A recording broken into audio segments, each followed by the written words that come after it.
Olá pessoal, estamos no ar com você com o Dinheiro de Hoje, o seu programa sobre investimentos aqui nessa parceria entre a Com Dinheiro e a BBC News, para trazer para vocês as mentes que fazem e pensam o mercado financeiro brasileiro para um bate-papo leve, mas sempre com o intuito de te tornar um investidor melhor a cada dia, trazendo aqui grandes referências de mercado, sejam gestores, participantes do mercado, corretoras, distribuidoras, executivos, empreendedores, aquelas pessoas que vão fazer as perguntas e trazer as respostas para te fazer pensar fora da caixa a sua carteira de investimentos. E hoje nós temos um bate-papo aqui muito especial com Hermínio Lucci, CEO da BGC Liquidez, sobre o mercado institucional, sobre essa nova fase da BGC Liquidez, enfim, a gente vai aprender muito aqui, vai passar por uma aula aqui com o Hermínio, que tem uma carreira já bastante sólida, bastante longa no mercado de capitais brasileiro. Não é isso, Hermínio? Bom dia, Felipe. Ou boa tarde. Sim, tem. Bom dia, boa tarde, boa noite. A gente tem uma carreira de alguns anos, poucos anos. Eu queria começar pedindo para você contar um pouquinho dessa trajetória aí para a gente. Fala um pouquinho para a gente como começou a sua carreira e as suas transições até chegar na BGC hoje. Bom, acho que minha carreira, assim como boa parte dos jovens na ocasião que faziam engenharia civil, eu fazia engenharia civil. Engenharia em geral era o mercado financeiro, na década de 90.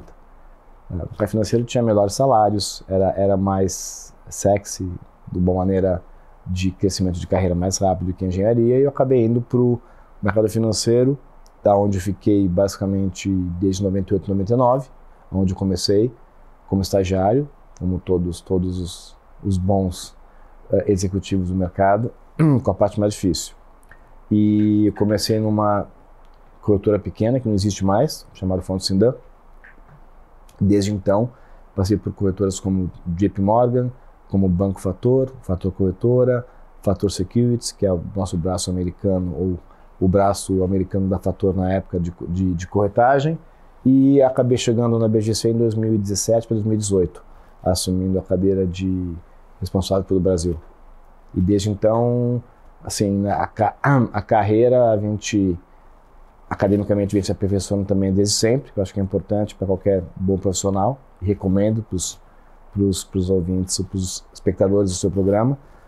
E nesse intervalo de 20 anos, assim, a gente viu bastante coisa, né? Várias crises. Como eu estava conversando com vocês aqui, eu comecei em 1997 para 98, que é exatamente a crise da Ásia.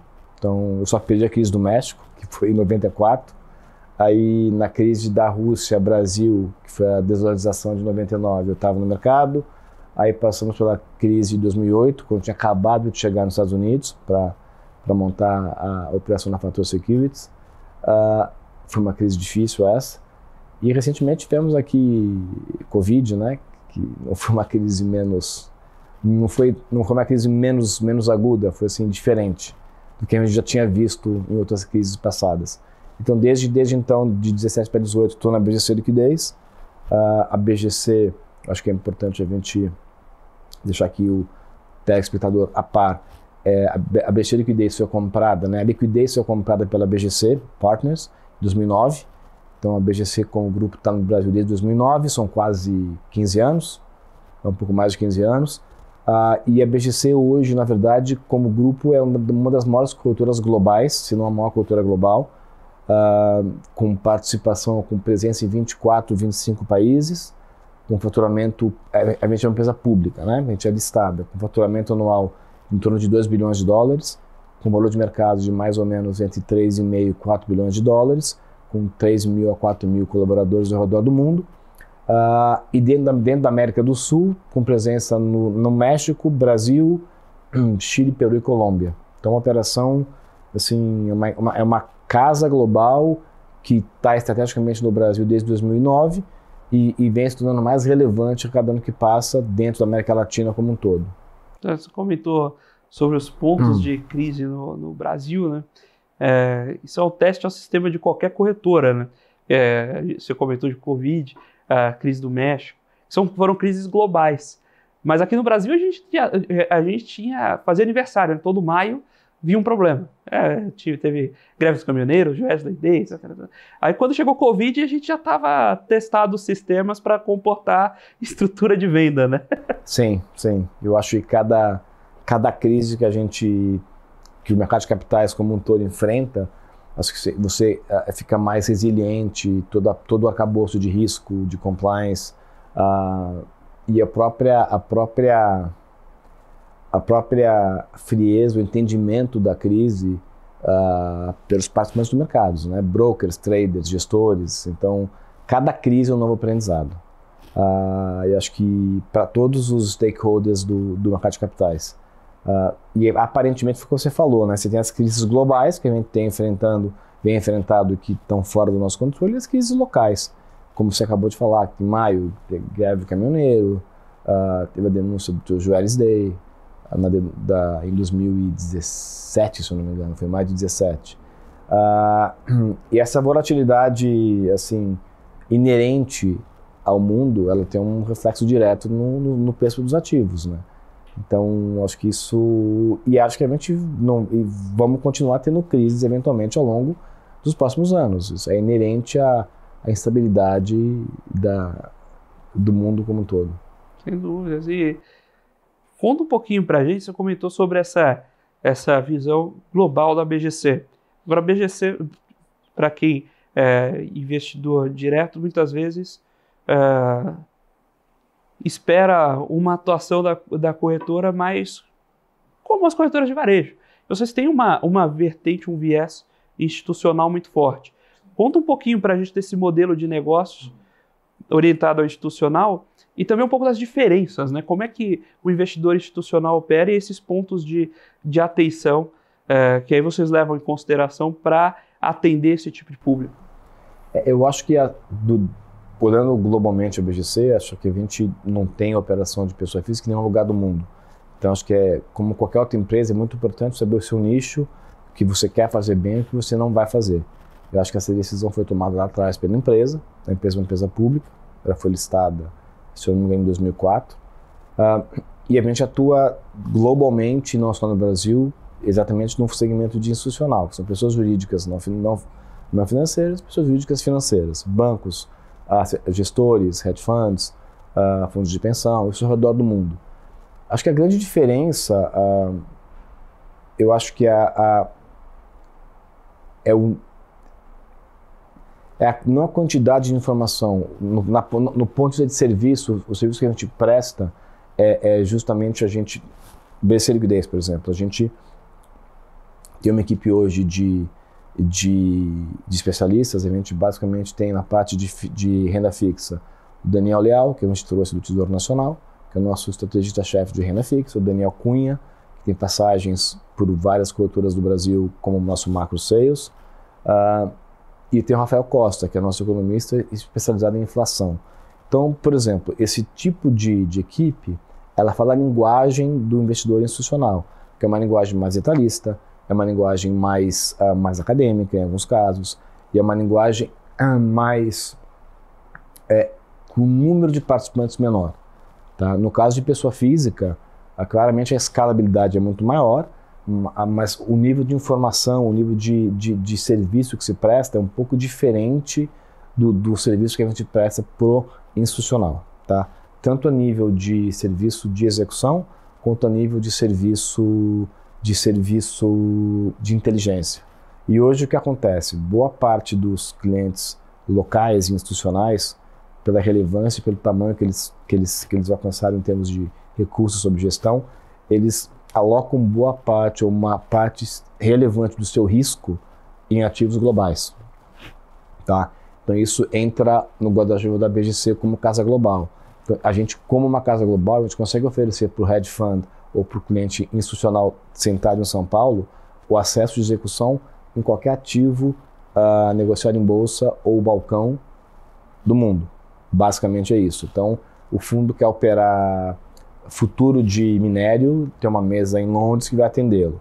O fundo quer operar opção de S&P ou opção de 10 anos, de treasury de 10 anos, tem uma mesa que vai atendê-lo. Enfim, a gente consegue prover um conceito de one-stop shop global e local para o mesmo cliente. Esse é um ponto que eu queria também explorar com você, Emílio, que é como estruturar esse serviço global. Por quê? Poxa, a corretora aqui do Brasil, por exemplo, se pluga a B3, ela oferece os produtos que estão disponíveis naquele mercado, Sim. naquela estrutura de negociação. Como é a interface para você plugar para que a sua corretora consiga oferecer esses produtos de diferentes bolsas no mundo? Ou seja,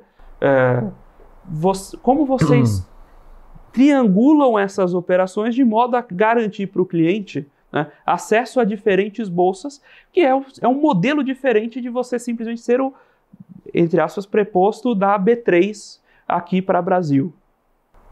Uma boa pergunta, Felipe. Na verdade, cada produto, você tem os produtos listados da B3 e você tem os produtos de balcão, tá? Você tem uma diferença grande entre dois produtos. Aqui no Brasil, a BGC atua localmente, a gente cobre coisa de 10 a 9 produtos diferentes. Então a gente tem também esse conceito de one-stop shop. O que seria? O cliente local, vamos supor que ele opere só localmente, que ele não tenha nenhum tipo de tomada de risco global. Ele quer operar opção de juros, ele tem uma mesa que vai operar opção de juros para ele. Ele quer operar DI, ele tem uma mesa que vai operar DI para ele. Ele quer operar casado de dólar, vai ter uma mesa que opera casado para ele. Então, efetivamente, a gente consegue ter um leque de produtos para o cliente local, onde ele consegue operar basicamente todos os produtos disponíveis de mercado de capitais ou ativos B3, tá? Num lugar só, com cada mesa cobrindo o seu produto, com preço, informação e boa execução. Tá? Isso local. Isso se repete na BGC globalmente, principalmente em Nova York e em Londres, que são os dois polos, os dois hubs da empresa. Tá? Então, vou te dar um exemplo. A gente tem uma mesa em Londres que funciona 24/5, que ela opera os futuros, tá? Futuros listados. Então, ela vai usar a CME, ela vai usar a boa parte das bolsas que oferecem futuros, mas a maior liquidez está na CME, e a gente pluga o nosso cliente local diretamente com a mesa que negocia dentro da entidade de Londres. Então, a BGC Londres, o cliente vai abrir uma conta com a BGC Londres e vai acessar a mesa da BGC Londres com o suporte de um sales local. Então, a gente mistura essa cobertura local do nosso colaborador aqui, que, por exemplo, é uma pessoa que olha só a execução de Sul-Norte para futuros, e ele faz a ponte entre o cliente local e a mesa de execução de Londres da BGC Londres. Desde o onboarding, né, desde o cadastro desse cliente na entidade de Londres até o acompanhamento diário de pré-trade e pós-trade e liquidação das operações. Tá? Então, com isso a gente consegue basicamente ter sempre um colaborador da BGC Liquidez envolvido na cobertura do cliente local. Porque o cara está confortável em falar com o brasileiro, está sentado aqui em São Paulo, se tiver algum problema ele vai ligar para a pessoa vai visitar o cliente. Você consegue criar efetivamente uma atração com uma cobertura local em conjunto com uma presença global e oferecer para o cliente o melhor dos dois mundos, né? Uma boa cobertura local, execução local, e uma boa cobertura global e execução global. Se o cliente quiser operar DI, ele vai operar DI com a BGC Liquidez. Se o cliente quiser operar futuro de Treasury, ele vai operar com a BGC Londres ou com a BGC Nova York.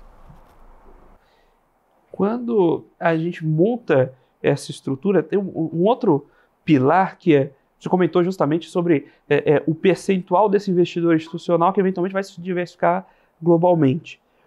Olhando para a composição de posições do investidor institucional, ter isso concentrado, qual a vantagem de ter isso concentrado com um mesmo broker, com o mesmo operador?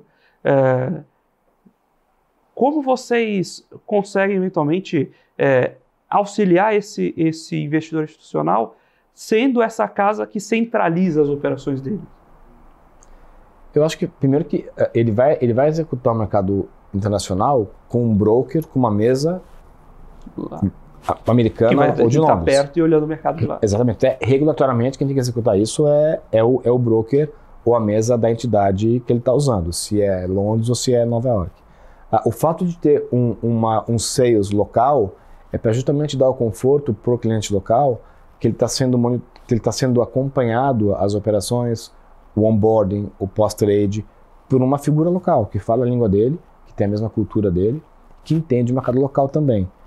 No final do dia, cabe muito aqui o cliente entender a proposta de valor da BGC, onde ele em alguns momentos fica mais fácil ele concentrar as operações globais, internacionais, né, ou locais, numa casa por conta de cadastro, por conta de execução.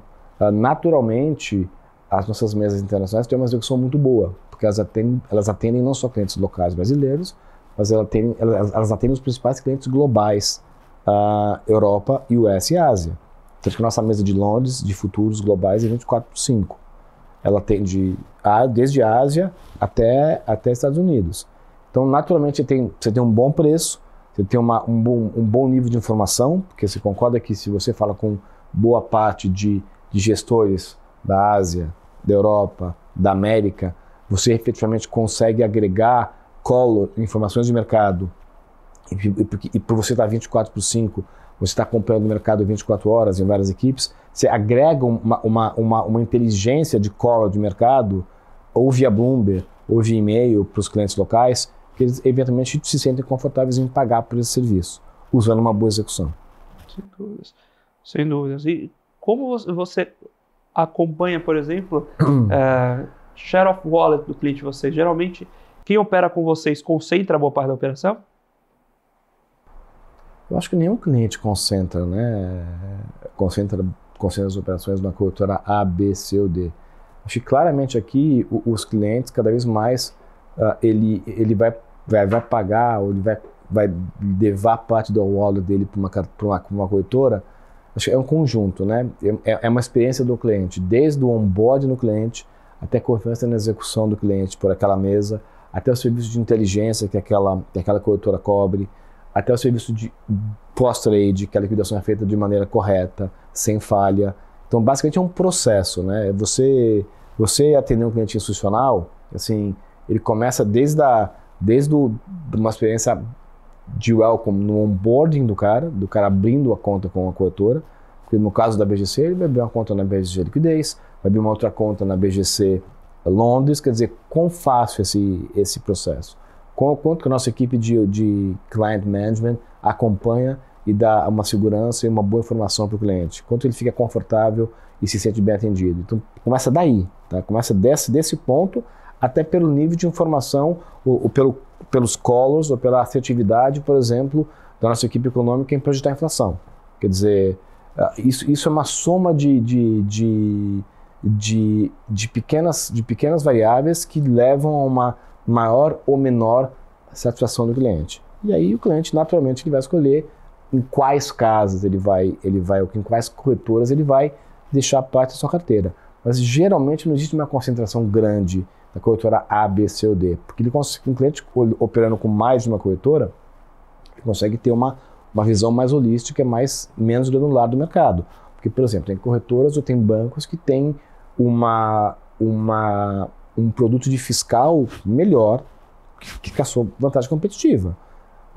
Outros, a BC, por exemplo, a gente trouxe uma pessoa do Tesouro Nacional, que é a nossa pessoa de renda fixa. Então, na verdade, quando se fala de Tesouro Nacional ou de dívida pública, tem uma pessoa que respira isso, que vai dormir pensando nisso, e que gera uma vantagem competitiva para o cliente, onde ele é melhor informado no que se refere a leilão de tesouro, a PAF, a perfil da dívida, qualquer mudança de regulamentação ou de mudança de modelo de leilão do tesouro. Enfim, a gente acompanha passo a passo tudo que é feito em termos de dívida pública, Tesouro Nacional, leilão de papel público, por ter uma pessoa especializada nisso. Então, alguns clientes, olha, eu quero falar de tesouro, eu vou usar a BGC e vou pagá-la por isso. Eu posso pagar a BGC operando DI, operando dólar, operando futuros de Treasury, mas eu estou remunerando um serviço que a corretora está me dando de inteligência de um tema específico, quando eles são bons no que eles fazem. E acho que isso, cada instituição tem o seu nicho, né? Tem a sua busca, a sua vantagem competitiva em termos de serviço. E como é o modelo de negócios? Você comentou do cliente pagar para operar determinado segmento. Como se desenha esse modelo de negócio? Geralmente é BIPs da operação, geralmente é FII fixo. Como é que geralmente esse mercado se desenha? O mercado brasileiro é BIPs, quando se opera equities. Quando se opera futuros BMF, é centavos por contrato. Quando se opera equities americano, opera a bolsa americana, é centavos por centavos por share. Tá? Então, cada mercado tem a sua particularidade. O cara vai operar a Austrália é BIPs. Vai operar Canadá, é centos por share. Então, cada mercado tem a sua particularidade dependendo do produto e da bolsa que esse produto está sendo negociado. Perfeito. E o que você pode comentar com a gente? A gente está fazendo esse paralelo também, né, com o mercado de varejo. Quais são diferenças operacionais da demanda do investidor institucional para um investidor de varejo quando pensa a operação? A gente estava já comentando os bastidores, né, sobre como é que você vai passar, fazer uma compra para o investidor institucional não é trivial, você não aperta um botão no home broker e executa vender 1 milhão de vales, não é assim que funciona. Mas eu queria trazer um pouco desse papo para a audiência, e é justamente como é que são essas particularidades, essas demandas especiais do investidor institucional na sua operação de dia a dia. Na execução? Isso. Depende do produto. Vamos separar produto em equities e futuros, tá? Só B3, por exemplo. Ou até futuro de Treasury americano. Basicamente, o institucional, primeiro, ele quer ler o mercado, ele quer ter color do que está acontecendo no mercado, em termos de pricing, ou em termos de flow de notícias, de uma maneira mais assertiva e mais constante. Tá? Segundo, na execução, geralmente são blocos ou lotes bem maiores. Tá?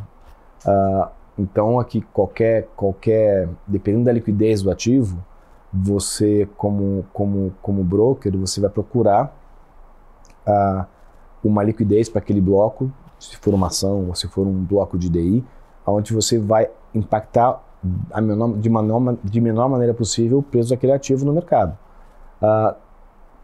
O investidor institucional, ele geralmente opera figuras. Ele opera uma trava de DI, então ele está operando inclinação da curva, ou ele está operando, no caso de equities, ele está operando um long short, está operando uma venda contra uma compra, ou ele está fazendo um collar, enfim, assim, a sofisticação na execução, ela envolve mais ativos, uma maior complexidade e uma maior assertividade na execução, tá? E lotes maiores. E a Leia, claro, você comentou esse desenho, não dificilmente, você tem ativo à vista, o spot simples também, mas é muito comum esse uso de operações mais estruturadas, mais complexas, né? Sem dúvida. Isso, assim, eu acho que se bem que eu, olhando um pouco a evolução da educação financeira da pessoa física no Brasil, eu acho que a gente teve uma evolução muito grande nos últimos 10, 15 anos, onde a pessoa física que hoje opera a sua carteira ou acessa a B3, ela tem um nível de informação, um nível de educação financeira e de entendimento de mercado que há 15 anos atrás, quando eu comecei no mercado, era assim, muito restrito. Então, houve uma democratização de finanças que é saudável e aconteceu em outros países há gerações atrás, onde a pessoa física, o investidor pessoa física, ele entende mais de maior número de produtos e da dinâmica daqueles produtos, tá? Então, no final do dia, assim, é interessante você ver essa evolução que a pessoa física vem tendo, o entendimento da complexidade do produto A, B, C ou D.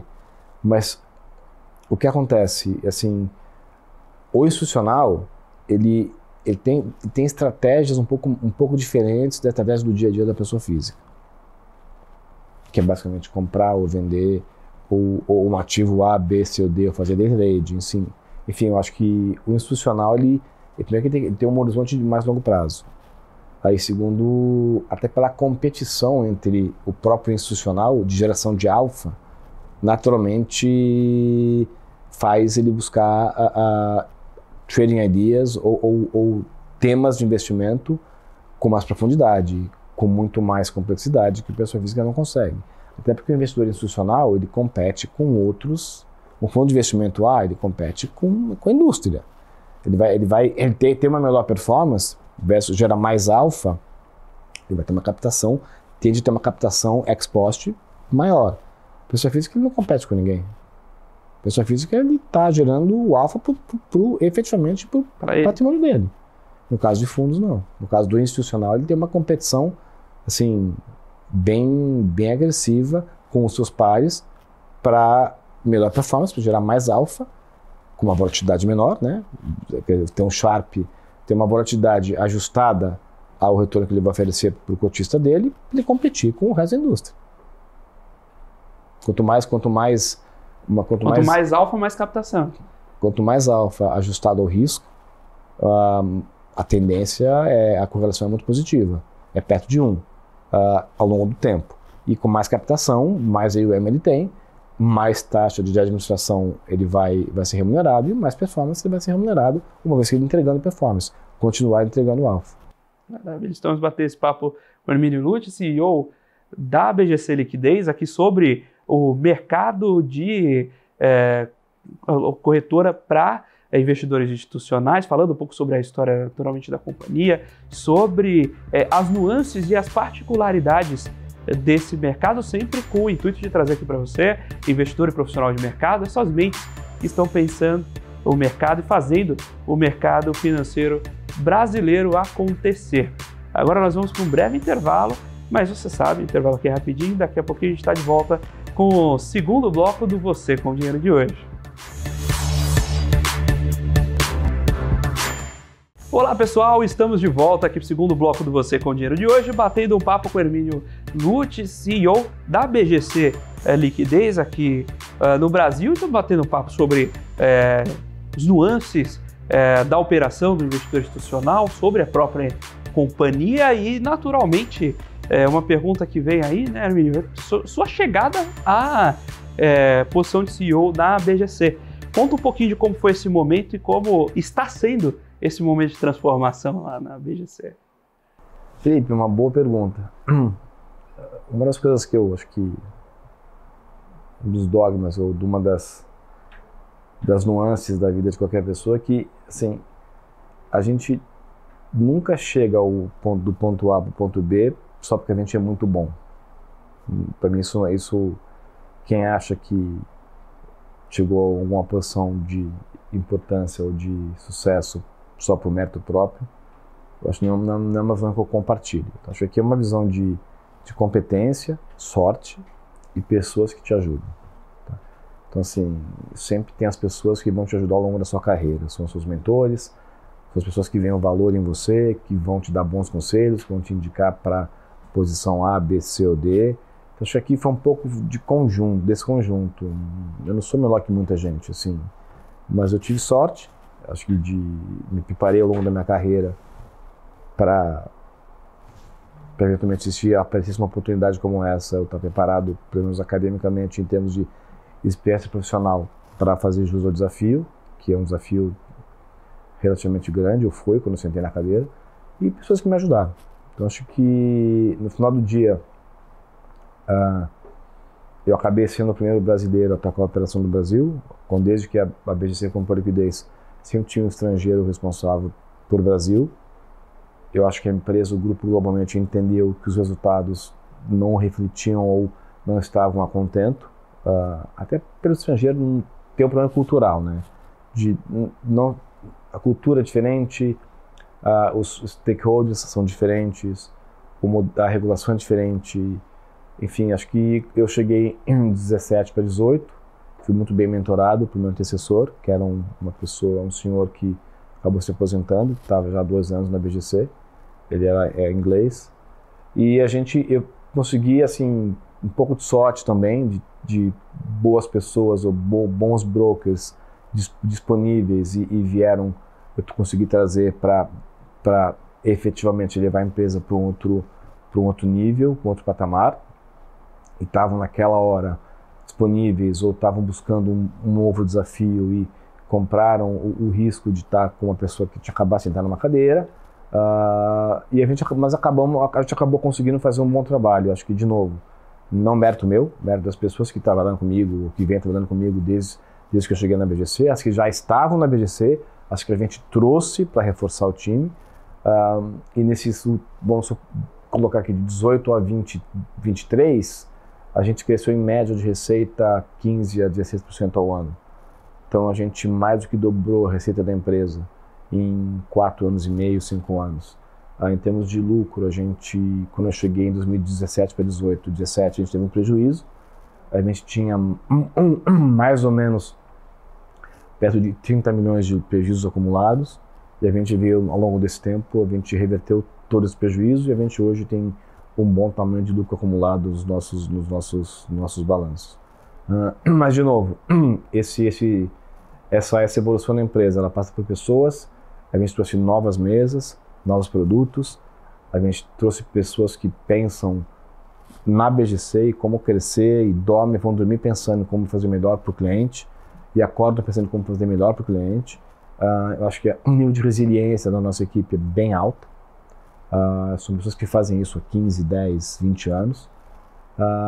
E a gente conseguiu ter uma estratégia de uma diversificação maior, né? Como eu te falei, a gente, em D0, a gente reforçou a nossa mesa de renda fixa, o nosso produto de equities, a gente trouxe uma equipe institucional para prover conteúdo, a gente efetivamente fez um bom trabalho em cortar custo e focar em meritocracia, em melhorar a cultura da empresa. Acho que isso é um pouco do que a gente vem fazendo nesses últimos 5 anos. Hoje a gente está com certeza entre as 5 maiores corretoras institucionais do país, em termos de receita e lucro. Hoje somos em 150 pessoas no Brasil, entre brokers e áreas de suporte. E acho que o mercado também ajudou. O mercado de capitais brasileiro cresceu bastante. Se desenvolveu, né? Cresceu bastante. Acho que você tem mais players, quer dizer, você tem mais...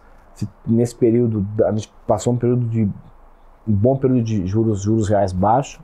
Você teve aquela abertura, né? Você teve uma desconcentração de ativos sob gestão, saindo de grandes assets ou de grandes bancos, indo para os fundos, para a indústria de fundo que se desenvolveu nos últimos 10 anos. Tem vários novos players com 10, 15, 20 bilhões de reais que não existiam há 5 anos atrás.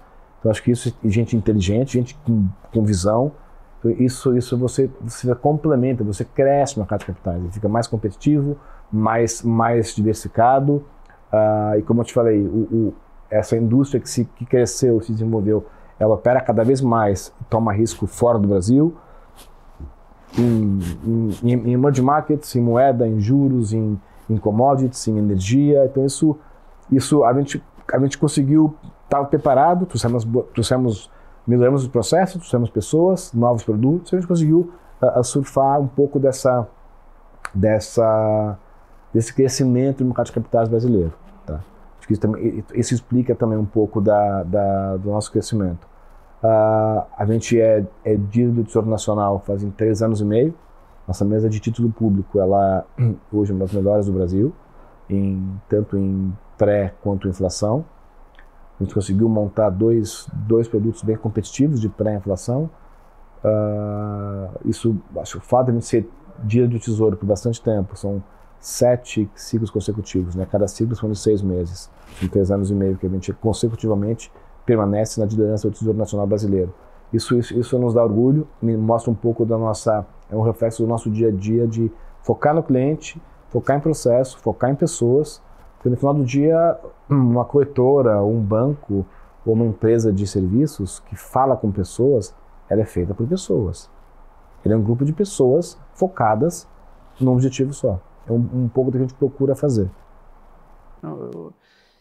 Eu acho que você trouxe um ponto muito importante, que é quando a gente passou por essa mudança de interpretação do que é o mercado, surgindo essas novas assets independentes, você dá variabilidade de ideia.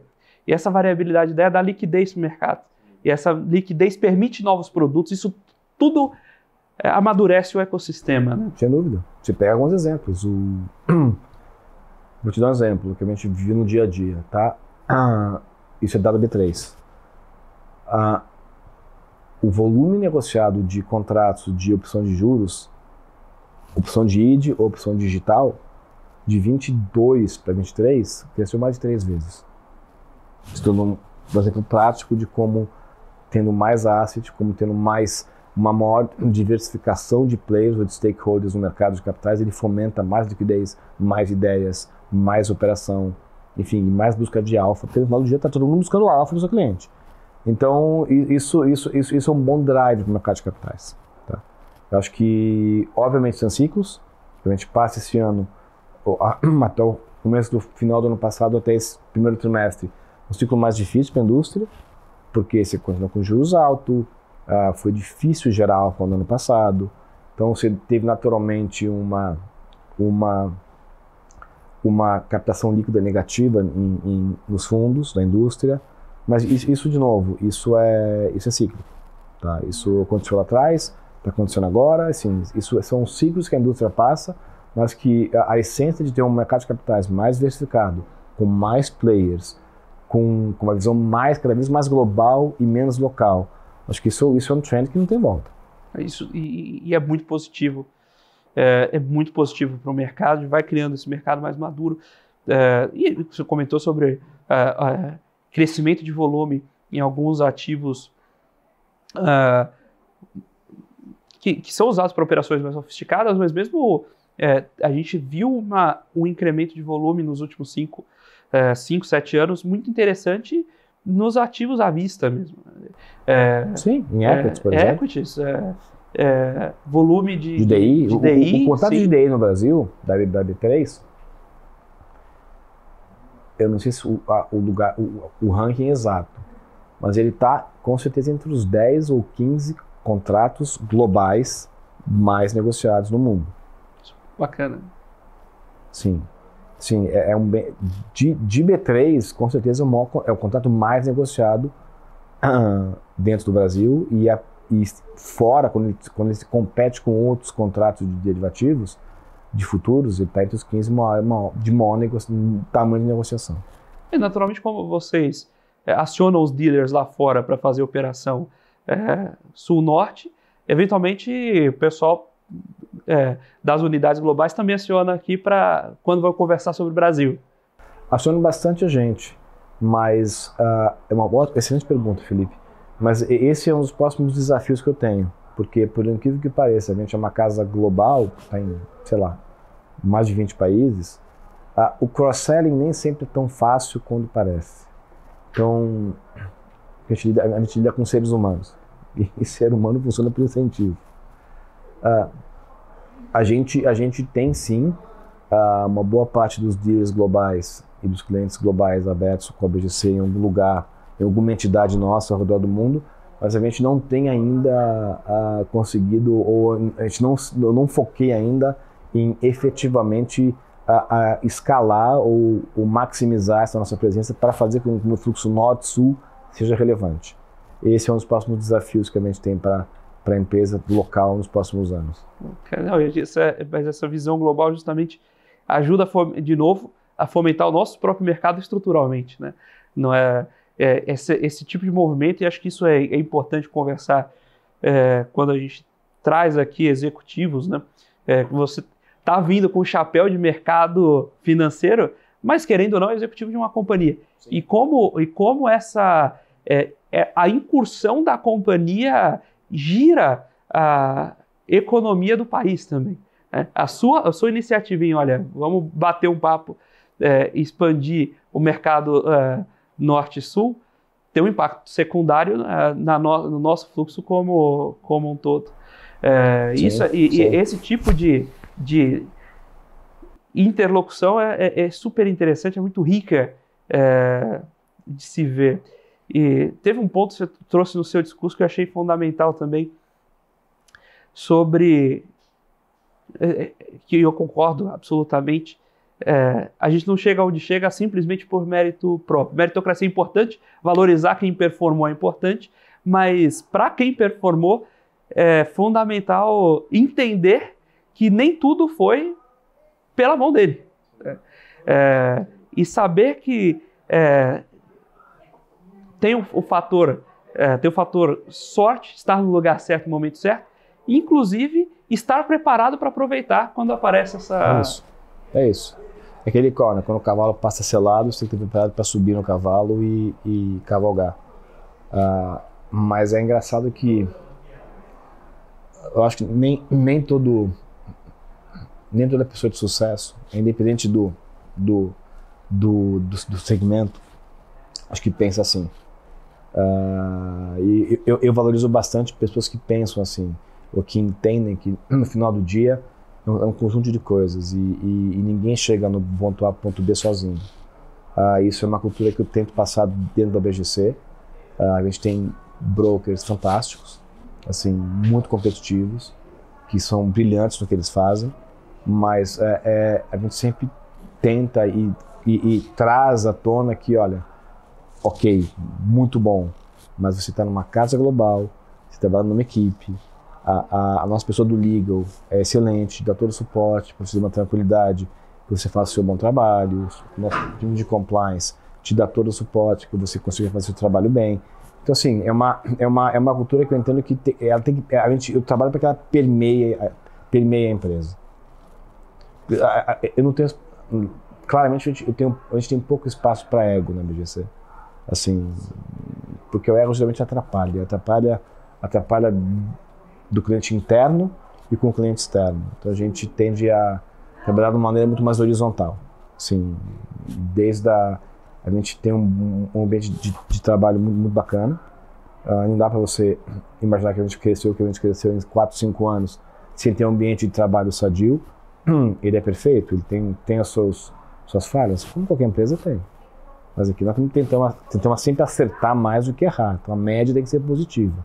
Acho que isso é um pouco os nossos números, a nossa performance como empresa reflete isso. E o final do dia a gente tende e está sempre preocupado em informar as pessoas. Quer dizer, profissionalmente, pessoalmente. Acho que essa é uma preocupação que eu acho que todo gestor tem que ter. E a gente também discute bastante e reverbera isso dentro da nossa, ou permeia isso dentro da nossa cultura da BGC. Você comentou sobre estar pronto academicamente, também academicamente, quando a oportunidade chegou. Bom, sou professor, né, de finanças e eu enxergo muito valor nesse desenvolvimento acadêmico, é justamente aprender com o arroz queimado dos outros. Aprender com quem já fez antes que você. Você pode ser um gênio, mas sua vida, em melhor das hipóteses, vai ter 100 anos. Então você tem uma capacidade limitada de aprender tudo por empirismo. E eu queria pedir a licença de fazer uma pergunta quase pessoal aqui, justamente como você enxerga a influência, né, da sua bagagem acadêmica na sua carreira e quanto é aproveitável disso na vida prática. Porque existe muito essa crítica, né? Às vezes aqui no Brasil a gente tem um pouquinho de segmentação. O pessoal que está no mercado olha, às vezes faz algum comentário menos contente sobre a academia, olha o mercado às vezes com um tanto de distância. E conta um pouco para a gente como você enxergou na sua vida pessoal o match entre esses dois pilares. Felipe, uma excelente pergunta, assim, e é muito bem, nesse mundo de hoje, é muito bem onde existe uma transformação grande na verdade, uma onda de tecnologia que a gente não sabe para onde vão as profissões, como é que a academia vai lidar com isso, o que vão sair da academia em relação aos futuros profissionais que vão tocar as empresas, as grandes empresas globais. Eu acho que a base do bom profissional é ter uma boa formação acadêmica. Existem exceções? Obviamente que existem. Mas eu acho que uma boa bagagem acadêmica, ela te dá autoconfiança e ela te dá a tranquilidade de você saber o que tem que ser feito, na hora que tem que ser feito e como tem que ser feito. Desde você saber ler um balanço e poder discutir com o seu CFO, com o seu controle de igual para igual, ou pegar detalhes que eventualmente uma pessoa que nunca teve uma aula de contabilidade saberia. Acho que até assim, forma o caráter da pessoa, na verdade, porque a academia, ou você estudar por boa parte da sua vida, ela demanda dedicação, disciplina, foco e priorização, que são atributos necessários para um bom gestor. E, de novo, ou por qualquer outro executivo em qualquer outra empresa, qualquer segmento, desde o esportista até o motorista de Uber, que faz seu trabalho bem feito. No final do dia, assim, mas eu sempre gostei de estudar, então foi uma coisa que é particular minha, porque meu pai é professor. Então, assim, eu tive uma formação pessoal onde eu sempre tive o exemplo de pessoas que estudavam e liam ou davam uma aula ao longo da sua carreira, ganharam dinheiro fazendo isso, se formaram fazendo isso. Para mim foi muito natural eu continuar e entender que, primeiro, eu tenho prazer em aprender coisas novas. E eu acho, independente se é um esporte novo, se é um livro novo, se é um curso novo de mestrado ou o que seja academicamente, e acho que isso te deixa, porque como ser humano você nunca pode deixar de aprender. Porque no momento que você deixa de aprender, ou deixa de ter prazer em aprender coisas novas, assim, acho que você murcha como ser humano, você não tem mais desafio. Qual o desafio? Você já ganhou dinheiro na sua vida, você já tem uma família estabelecida, você já é bem sucedido, e aí independe do tamanho do patrimônio, mas você com você mesmo você chegou onde você queria chegar. Mas chega uma fase da vida que você quer aprender mais, você quer aprender coisas novas. Desde um idioma novo, até um esporte novo. Acho que a academia ela prepara bem os profissionais para resolverem problemas complexos. Cada vez mais o mundo e a gestão envolvem resolver problemas complexos com muito menos informação do que você precisa para resolver aquele problema. Você nunca vai ter 100% dos dados ou da informação necessária para tomar uma decisão. Na verdade, você nunca vai ter 100%. No melhor cenário, 50%, na minha experiência. Você tem que tomar uma decisão. Então, acho que a academia te dá segurança para isso. Em termos de processo, em termos de liderança, em termos de como lidar com pessoas, em termos de como gerir pessoas, em termos de como você se autodisciplinar. Acho que, sim, eu só recomendo. Só recomendo. Finanças, gestão pública, ciências, qualquer âmbito que seja. Maravilha. Muito obrigado por esse bate-papo. Muito obrigado por ceder aqui um pouco do seu conhecimento, da sua trajetória aqui conosco. E, por favor, fique à vontade de deixar os canais de contato da BGC Liquidez. Quem quiser procurá-los, quem quiser acompanhar mais sobre o trabalho de vocês, fique à vontade, o espaço é seu. Obrigado, pessoal. Obrigado, Felipe, pelo seu tempo. Foi um prazer estar aqui com você. Consegui com você, muito bonito aqui, inclusive o logo de vocês e o sucesso que vocês estão fazendo em relação a trazer a informação ou trazer a mercado financeiro e mercado de capitais para próximo do gestor, para próximo da pessoa física. Aqui, quem quiser saber um pouco mais da BGC, www.bgcgroup.com, tá? Consegue ver nossa empresa globalmente, o que a gente faz globalmente, produtos, localizações, serviços, nossa história, nossos valores, nossa cultura. E é um prazer estar aqui com você de novo. Seu tempo, assim, nosso tempo aqui desse bate-papo foi muito, como eu posso colocar, muito construtivo. Espero ter conseguido passar um pouco do que a gente viveu de crise em crise para o telespectador aqui, para o ouvinte que está nos ouvindo hoje. Maravilha, muito obrigado. Muito obrigado à BGC por ceder aqui a participação em mim. Muito obrigado a você, telespectador da BMC News, investidor e profissional de mercado, pela sua companhia, pela sua audiência.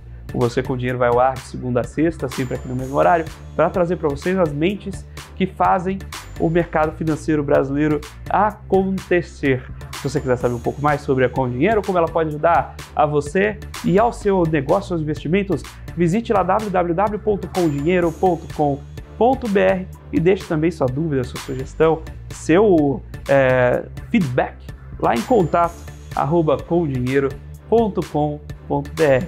É sempre um prazer ter aqui a companhia de todos vocês. Você com Dinheiro de hoje fica por aqui e até a próxima.